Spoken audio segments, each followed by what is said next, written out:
नमस्कार साथियों, स्वागत है आप सभी का हमारे सोशल मीडिया प्लेटफॉर्म पर।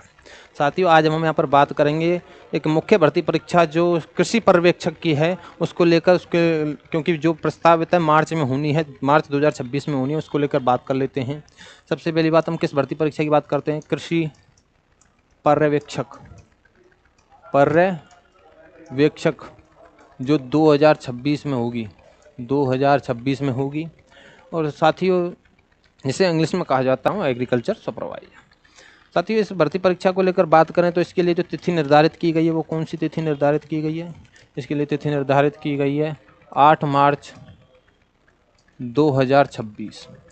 ज़्यादा बड़ा इसका बेस नहीं है, तो इसलिए एक दिन में ये परीक्षा सभी पारियों सभी जगह हो जाती है, कंप्लीट हो जाती है, ऐसी कोई समस्या नहीं रहती है। अब बात कर लेते हैं इसको, तारीख फिक्स है विज्ञप्ति की। अभी देखो, फॉर्म फिलिंग की जो विज्ञप्ति है आपकी, जो फॉर्म फिलिंग की जो डेट है वो अभी कुछ नहीं है, उसको लेकर कहा नहीं जा सकता है। कहा गया था अक्टूबर में आएगी, अक्टूबर के लास्ट में आएगी, या हो सकता है नवंबर में आ जाए। नवंबर में भी नहीं आई, फर्स्ट वीक चल रहा है, अभी आई नहीं है। हो सकता है नवंबर लास्ट, लेकिन अब जो संभावना जो बताई जा रही है, क्योंकि जिस प्रकार से पेपर की जो डेट फिक्स है उस हिसाब से संभावना बताई जा रही है, या तो आपके नवंबर लास्ट में, नवंबर लास्ट या दिसंबर के मध्य, 15 दिसंबर से पहले पहले आपके पास आपकी जो शॉर्ट नोटिफिकेशन है वो होगा, जिसमें वर्णन होगा कितने पदों पर ये भर्ती आनी है, कब होनी है, क्या योग्यताएं हैं। जो भी संपूर्ण जानकारी है वो आपको उस शॉर्ट नोटिफिकेशन में ही मिलेगी। लेकिन कुछ जानकारी जो हमारे पास है, जो पहले से निर्धारित है, उसको मैं आपको बता रहा हूँ, उसको लेकर मैं बता देता हूँ आपको। हाँ, पदों की बात कर लेते हैं। तो देखो, पदों की बात करें तो पद इस भर्ती के लिए 1096 रखे गए हैं। अभी तक जो स्वीकृत पद हैं, जो 1096 पदों पर आ रही है, कहीं कहीं आपने सुना भी होगा, बताया जा रहा है 1100, वो 1100 1200 का कुछ मैटर नहीं है, वो 1096 ही पद अभी स्वीकृत हैं। इसमें संभावना ये है कि अभी जो भर्ती विज्ञप्ति आई नहीं, तो हो सकता है इसमें आपके लिए प्लस पॉइंट पद बढ़ेंगे। पद क्या होंगे आपके? बढ़ेंगे। ये प्लस पॉइंट है, मैं गारंटी नहीं दे सकता, लेकिन संभावना पूरी है पद बढ़ने की। और ज़्यादा से ज़्यादा वो पदों की संख्या भी बात कर लें, 200 से 300 पद बढ़ सकते हैं, इससे ज़्यादा इंक्रीज नहीं होगा। अच्छा, ठीक है। अब इसकी बात कर लेते हैं योग्यता। अब जो बात है योग्यता क्या है साहब, इसके लिए सिंपल बात है। जैसे कहते हैं ना कि रीट वाले जो तैयारी कर रहे हैं भाई, जैसे रीट फर्स्ट लेवल की, आपने 12th पास की है कहीं से भी, उसके साथ आपने कर ली BSTC, तो आप रीट के लिए क्वालिफाई हो गए, आप रीट के लिए क्वालिफाई हो गए। इसके लिए सेम कंडीशन है, लेकिन एक कंडीशन हट जाएगी।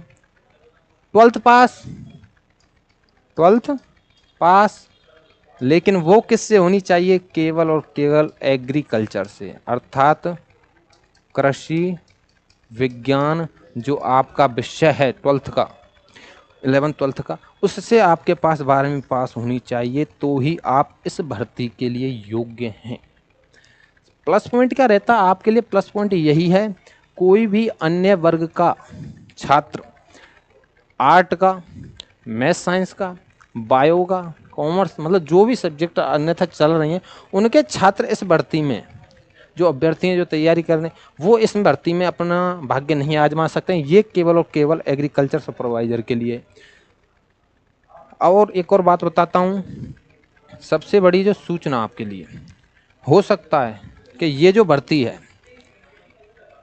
इस बार लास्ट हो, जो 12th बेस पर हो रही है, क्योंकि सरकार इसका लेवल बढ़ाने के और अग्रसर है। वो इसकी योग्यता को हो सकता है अगली बार से BSc कर दे, बेसिक रूप से कर दे कि भाई अब 12th पास नहीं चलेगा, अब चलेगा BSc। क्योंकि इसमें कंडीशन क्या होती है एग्रीकल्चर वाले बच्चों की, आपने 12th पास की है, उसके बाद आपको करनी होती है BSc, उसके बाद करनी होती है आपको MSc, और फिर होती है आपकी, उसकी बाद हो जाती है आपकी B.Ed। आपकी क्या हो जाती है? B.Ed। तो वो सोच क्या रहे हैं कि इस 12th बेस को हटाया जाए और इसको लाया जाए। तो ये माना जा रहा है कि ये जो 1096 पदों पर भर्ती होनी है 12th बेस पे लास्ट भर्ती मानी जा रही है। ये लक की चांस है आप सभी के लिए। नोटिफिकेशन आया नहीं है अभी, नोटिफिकेशन आएगा। और जितनी भी बातों को लेकर आपके मन में संशय, मान लीजिए कि कब भर्ती परीक्षा होगी, क्या 8 मार्च को ही होगी, क्या 1096 पदों पर ही होगी, क्या यह भर्ती परीक्षा 12th बेस से ही होगी, क्या स्थिति रहने वाली है, क्या आयु रहने वाली है, कितनी छूट मिलेगी, जो कुछ है। और वर्ग के हिसाब से जैसे कि मान लें ST SC OBC और जर्नल के हिसाब से कितने पद आए, वो तो आपको शॉर्ट नोटिफिकेशन आने के बाद ही पता चलेगा।